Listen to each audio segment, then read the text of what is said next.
You're listening to the Active Together podcast, brought to you by Get Out, Get Active, also known as Goga.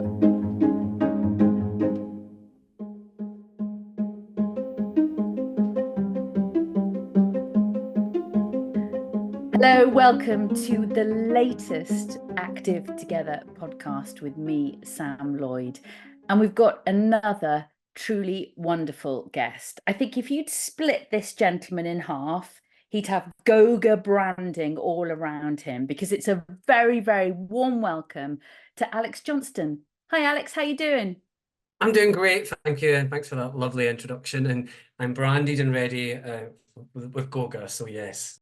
You're looking great. I've got the t-shirt on as well. We are branded. We've got the Get Out, Get Active feel today, and I'm very much looking forward to our discussion.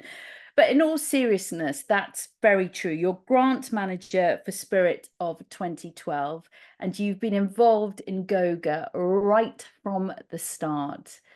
Just talk us through your journey. Yeah, and it's been a journey, and what I've loved about it as well, from someone who's worked in funding for almost 25 years, is that you don't often get to be involved in a program where there's a start, middle, and end, you know. So for us, our journey around Goga has ended because Spirit, the funding has ended, and Spirit is near closure. So for the last 8-9 years I've been involved in this program, and it's pretty epic. That doesn't often happen. And it started way back in 2015. I remember those discussions that we had internally about we wanted to do a program around getting more people to take part in sport and physical activity, particularly the least active. And what we were very acutely aware of is that disabled people are amongst the most least active in the country, and make up a lot of that group. And so we thought about this idea about how we can increase participation around that and how we can make that more inclusive. And so really from there, I can remember that dark November night in Glasgow, where I live here, writing the programme framework work, the first draft of it to get things going. From away to then until where we are now is just truly unbelievable. It's beyond my expectations that we could have got to this point, that 7 8 years later, £7.5 million later, we've got this program called Goga, which is actually just more than a program. Yeah, it is. And in terms of this journey, it sounds very much like it's been a complete labour of love for you. Yeah, absolutely. Yeah, I mean, I've been really fortunate, Sam, that I've managed to go out and travel down the length of the country, the whole of the UK. I've seen Goga in action.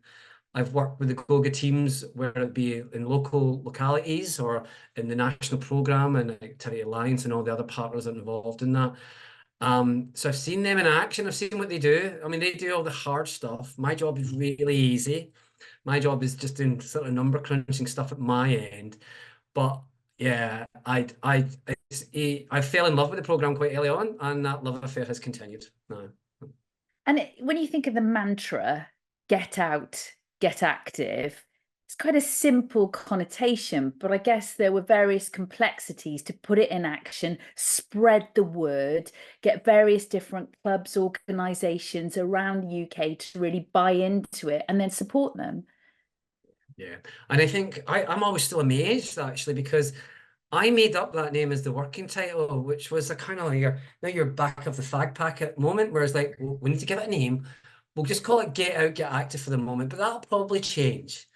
And for it to stick is quite kind of crazy, you know. And so yeah, it's one of those programs where I think that for me, what we're asking people across the country to do was just to think differently about delivering sport and physical activity. So it was a bit of a change-based program. And we were asking them, what we found was that asking them to think differently, they welcomed it. They wanted to do things differently. I think there was a recognition that what had been happening before, just that kind of bums on seat, trying to get people in, tick boxes, wasn't working, and people were crying out to try and do something differently. And I think the stars aligned. Goga came at a right time. And so when we went out to talk to people about this, when we appointed our partners, the Activity Alliance and the other partners across the whole nations, you could just see that there's a real appetite for this. And I think that's what really got me. Sometimes it's just about communication, isn't it? And just people need that gentle support or push in the right direction, thinking, I can do this, I can, there's so many different imponderables with it, but to have something like this, to then go and travel the length and breadth of the country and get that message out there, right? Yeah, and I think I always remember way back in early days, I can't remember who it was we met. We were having a discussion about how we developed this program and what this program could look like. And I remember someone telling me the experience of where they were delivering disabled sport, and there was a young person that would come along, and mum and dad would drop them off and then go round the corner and either wait in the car park or go to a cafe and wait till the session's done. And I remember them telling me, and I remember asking that question, and it always stuck with me. It was like, can mum and dad not join in?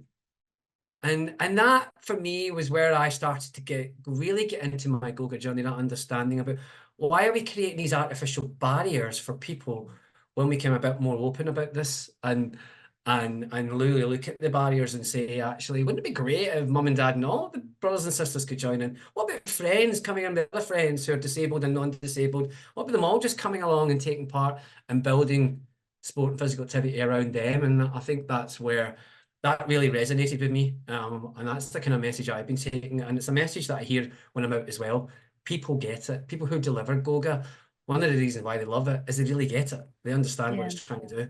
They do, and that understanding is paramount for success, isn't it? And when you think in a very retrospective, reflective way, being at the kind of birth of this idea, how proud does it make you about what's been achieved just under a decade once the program obviously started? It's beyond expectations, and I say that as someone who's been in funding for a long time, as you can see, but like you can see programs evolve and develop over time, and and some have a natural kind of shelf life and they just end. But what I've loved about this beautiful journey with Goga is that we, in that kind of first phase where we were like, we want to reach the least active. And in that second phase where we actually understood better who are the least active, they're very different from each other. They're not all the same. To now be talking about Goga is actually an approach for delivering sport and physical activity. It's not really a program anymore. It's evolved into something else. And that's down to the sheer dedication and hard work of everyone who's involved at either a local level or a national level, who's really shaped the program. Because I think what we were keen to be as a funder is that we're not a top-down one. We're like, here, this is your program, make it your program. And they did. and they've done really, really well. Yeah, I'm really proud of it. I mean, Spirit's a small organisation. We had £47 million in endowment to give out as part of our programme of work, and of which we've given £7.5 million to Goga. So you can see how important it is, not just in the financial terms there, but actually as a way of thinking, yeah, this is a bit of a game changer. We've got something here. This is quite unique that others don't have. How can we take it to the next stage? And I think that's where we are. Alex, this podcast could last days and days. I know. All the community case studies, right? This is a snapshot, but I'd love to get, you exude passion, right? What you do, and I suppose it's been quite a journey for you to see this evolve right from the offset. But if you can mark out one or two case studies that really have resonated with you, it could be community who had no kind of physical activity opportunities. It could be something that's really, really developed. Without wishing to put you on the spot, are there one or two examples you could give us which have really hit home? Yeah, I remember in the early days, I was over in Derry in Northern Ireland, and I was with one of the Goga officers there from Disability Sport NI. And I was managed to tag along. And you know that thing when you go to visit a project, you don't want to be like a hindrance, because you're like, no, you do your thing. I'll be in the background and just trying to. But what I've always loved about Goga is they're like, no, get in here, come in and pull you in. It's there. Yeah, and we went, and it was a group of young people, mostly young men who were learning disabled, and they were doing rock climbing, and there was one boy who I noticed the corner of my eye would stay way back in the corner. He's way back further out, He was non-communicative, so he didn't really speak, but you could see that he wanted to try it. He just, and eventually he went from the corner of the room away over there to coming over as he saw others doing stuff gradually, and then he came over. And then he climbed that wall and got to the top, and he cheered and he was so happy and so expressive. And I just thought, this is the power of sport, but also this is the power of this program that is allowing that sort of thing. Because it wasn't really about climbing, it was all about him.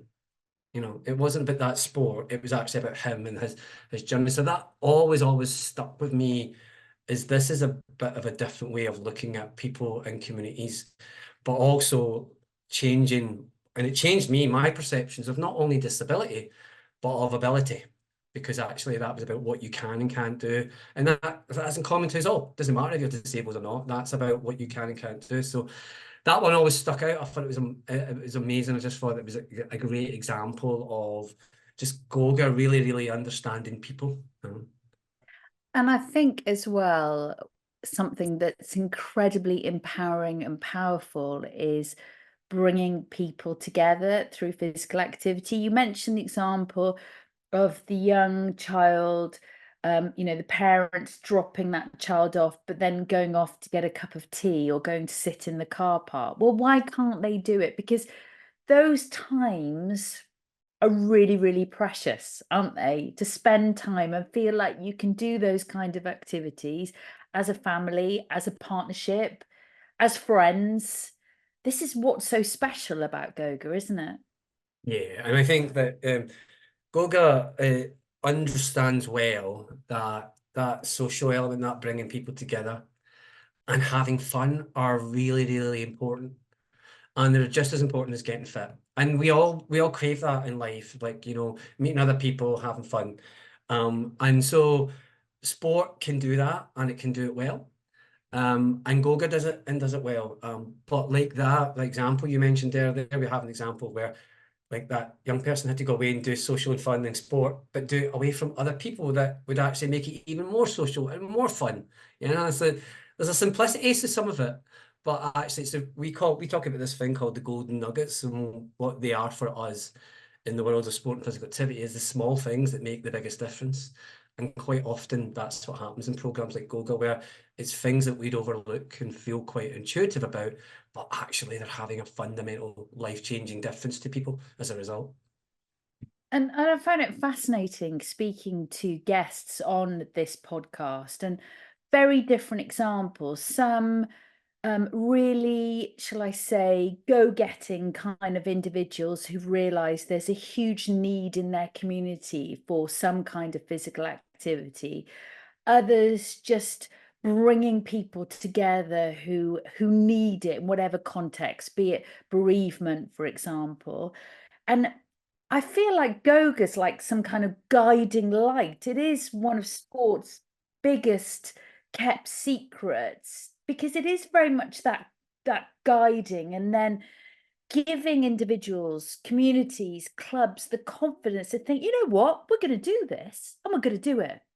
You know, it's very empowering, Alex. I've always saw that from day one. I mean, in day one, the Goga, there was always this element about we're trying to upskill and develop the workforce that are going to be delivering this program.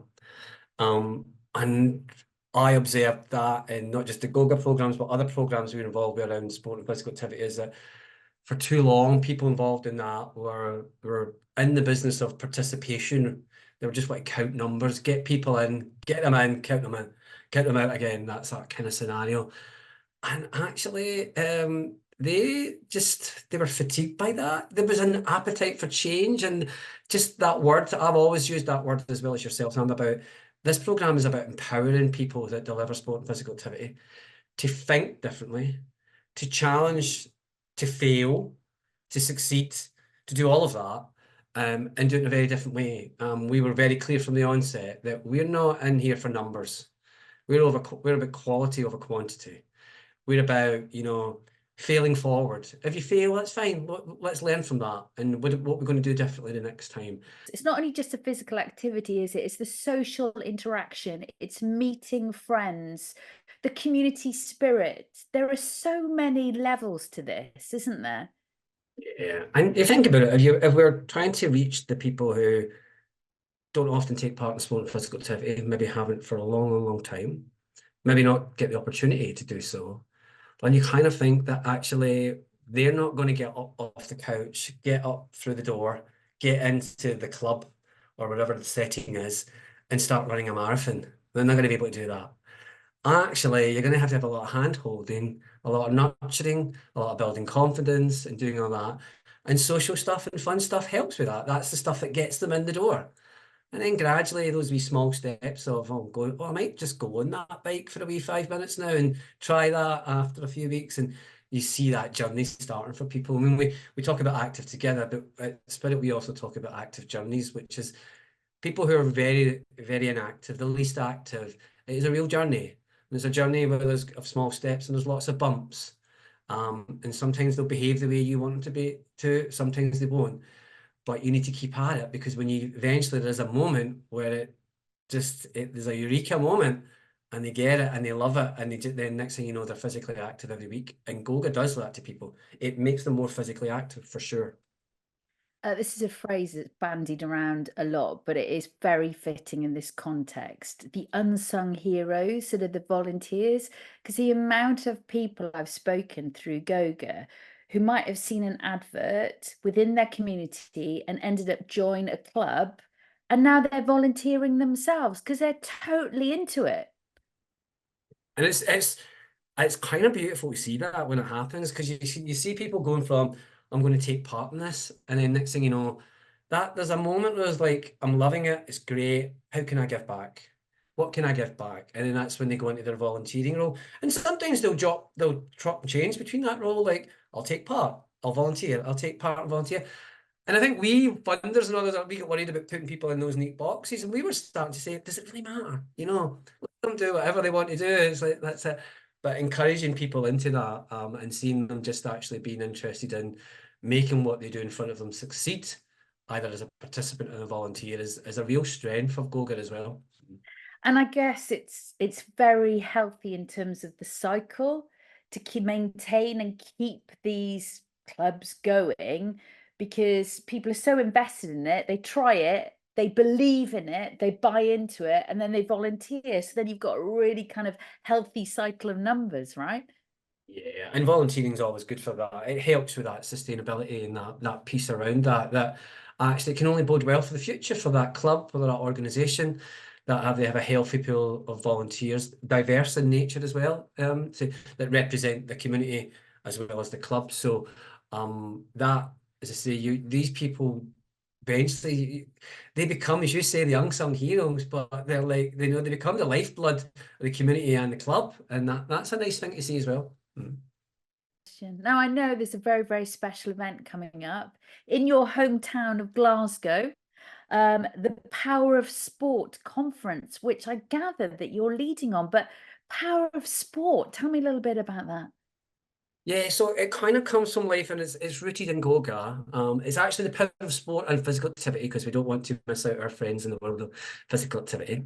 And it's also connects to a piece of work we've been doing here in Scotland with the Scottish Government and Sport Scotland around changing lives, using sport to intentionally change people's life for the better. And sport can do that and do it well. And so we've kind of brought all that together and said, okay, well, let's showcase that. Let's showcase the breadth and the depth of where sport can be intentionally used to make people feel better connected, to make them feel active, to make them feel more inclusive, improve their well-being, bring communities together, make communities stronger. All these things that we know that sport and physical activity can do and do really well. So we're bringing everybody together. The great and the good from sport, as we say, are coming to a community sport venue in the East End of Glasgow on the 10th anniversary of the Glasgow 2014 Commonwealth Games. So the stars are sort of aligning. And what we decided was that, we could have spent a lot of money on going to a big, giant, fancy hotel in the centre of Glasgow and inviting everybody in and getting all the sports people dressed up in suits and all the like. Or we can stay in our lycra and our leisure wear and go to a community sport venue in some place, in some community, and use that facility to learn and showcase the power of sport and physical activity. And that's exactly what we're doing. We're great. We've got about 200 people coming. people know me in this business. They know that I love this program and I'm not ashamed of it. I'm very upfront about it. I love it because it works. That is really it, in simple terms. If people are telling us this is a bit of a secret, the best kept secret in sport, well, let's lean into that and let's make it not a secret anymore. Let's spend the next 2 years pushing it and making this the way that we do it. And in 10 years' time, we'll think back and we'll remember that program Goga. We'll not remember it because actually this is the way we do it anyway. This is the normal way of delivering sport and physical activity. Something that you said quite early on in our chat about you feel very fortunate that for you being involved right from day one, there's been a beginning, a middle, and an end. And if you do get we all get a bit emotionally reflective and retrospective about things that we're incredibly passionate about. How would you candidly and honestly reflect on this time and being involved with this? Yeah, so I was a sporty person in the sense that I liked sport. I played sport. I was a footballer. I ran. Well, I still run. I don't play football anymore because I've got a sore knee. And I enjoyed watching sport. I enjoyed the Olympics and all that. But it was never somewhere that interested me career-wise. Like, it was not like, so when I came into this role, it was the first time I'd been involved in the funding world around sport and physical activity and really kind of getting into that world and that space. And that has been a game changer for me. And I continue to say, folk, Spirit's closing at the end of next year, and people keep saying, "What are you going to do next? What are you going to do next?" And I said, "Well, I can tell you one thing: I will be working in sport. That will probably be I'm in 53 now, so probably my final role. But that has been, and I've found myself now wanting to work in an area, a sector, if they call it that before I had never considered. That has been the impact of working with Goga and on this program. It makes me want to be still part of it, and I will. I mean, I will be a champion of Goga forever, and even though our funding part of it has finished, we're still very much a program supporter, and I've been working with Helen and Kat and the rest of the team and Activity Alliance to say, we're here to help you in all your endeavours for the next year to get this to the point to where everybody's doing the Goga approach. And you come across to me as a real people's person. This is what ultimately this is all about. It's about people, right? Absolutely. And it's people at all levels across, people are doing their different bit. I love that about, like as I joke, well, I'm not out there delivering in communities. It's wonderful people in Goga. They're in communities across the UK, from here in Scotland to Nottinghamshire to Derry and all that. They're out there doing the hard graft. And I'm doing my wee bit here behind my keyboard and attending stuff. And Kat and Helen and the Team Activity Alliance are doing their bit, running a national programme, which is not easy. And I have to take my hat off to them. They've run a programme really, really well. A national programme that is very flexible in its approach, but kept it coherent and kept people together for a long, long time. I mean, we're going to this partnership now. It's about 7, 8, 9 years for people. That doesn't always happen. And it's a testament to the people involved in all of this programme. And it's been really, really enjoyable, yeah. And it is making me a wee bit emotional, sorry. No, it's good. It's about people, and that's what it's all about. And it's clearly something you're incredibly passionate about, and given, 120% over the last 8, 9 years or so. And I'm sure there's been a lot of blood, sweat, and tears. It hasn't always been plain sailing, but when you now reflect on the achievements and what's going on just dotted around the UK, the different case studies, which speak for themselves, don't they? I mean, it's every marketing dream, really, because you only have to see what's going on and it's proof in the pudding. Yeah, and what I've always enjoyed about this program is that it's different where you go, wherever I go. So I could go to Wolverhampton, and there it's with Active Black Country, working with them. They're working with faith-based organisations and doing that work. And I can go somewhere else and come up here in Scotland and go somewhere, and it's completely different. And I love that the programme allows that flexibility to reflect local circumstance. And then think about groups of people who are completely inactive that you probably would never have considered. Oh, yeah, that's fascinating that lots of people who go to church or synagogue or mosques, a lot of them are inactive. Isn't it great that this programme's reaching out to that community and trying to bring them in?